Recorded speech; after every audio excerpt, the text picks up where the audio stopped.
Question number 2, a group of girls decided to go on a trip to the beach, and the organizer said that the bus would cost $360 to rent. The organizer also told them that if they got 3 more girls to go on the trip, each girl could pay $6 less, which they ended up doing. How many girls ended up going on the trip? They want to know how many girls plus the 3 extra. The 3 extra is included in the girls that go on the trip. You have to find that. $360 is the cost to rent the bus, is being divided up by the number of girls that were originally going on the trip. Let X be the number of girls originally going before we add the 3 more. 360 divided by X, that's the old cost per student. If we got 3 more, if I added 3 more to this, the new cost is $6 less than the old cost. The old cost per girl is this, 360 divided by X. So I'm going to replace this with 360 over X. I have 360 over X plus 3 is equal to 360 over X minus 6. I need to get a common denominator of X. This is 6 over 1, so I'm going to multiply the top by X and the bottom by X. We get 6X over X. This is a common denominator.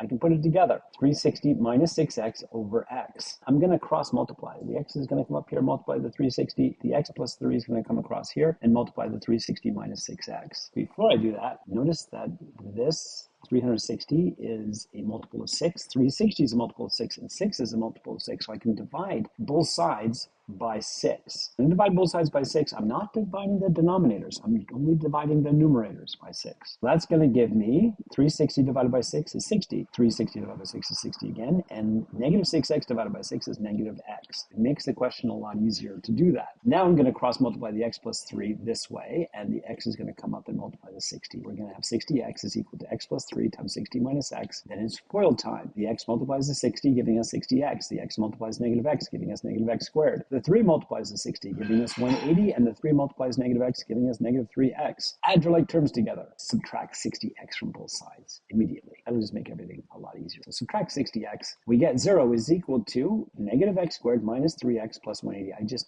switched the order, so it's going in decreasing order of degrees. I don't like that negative here, so I'm going to divide everything by negative 1. Or multiply by negative 1. Same thing. Divide each term by negative 1. We end up getting 0 is equal to x squared plus 3x minus 180. We're looking for the factors of 180. They're going to have different signs that are going to subtract to give 3. 180 is 10 and 18. 10 and 18 subtract to give 8.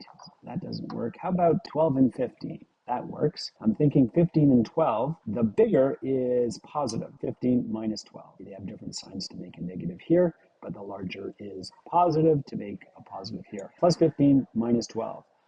All right. That means that x plus 15 is 0 some of the time. The rest of the time, x minus 12 is 0, and sometimes both are 0. So I'm going to set these up as 2 separate equations. X plus 15 is 0. X minus 12 is equal to 0. If I subtract 15 from both sides, I get x is equal to negative 15. Can we have negative 15 girls going on a trip? No. Just don't do it. It never works out if you bring negative girls on a trip. 0 is equal to x minus 12. I want to get rid of the minus 12. Add 12 to both sides. That gives me 12 is equal to x. So 12 girls were originally going on the trip. They got 3 more. 12 was the original number. We added 3. 15 girls went on the trip. Restrictions. What are the restrictions? Or here, or anywhere. X can't be equal to 0, and x plus 3 can't be equal to 0. All right, the restrictions. I'm going to look over here. This is good. Your bottom here, x plus 3 can't be 0. So we're saying x plus 3 can't be 0, and then I'm going to subtract 3 from both sides. X can't be negative 3. Because negative 3 plus 3 is 0. The bottom can't be 0. And x can't be 0 as well. Okay? These are your 2 restrictions. And that's it for question number 2. Have a good day.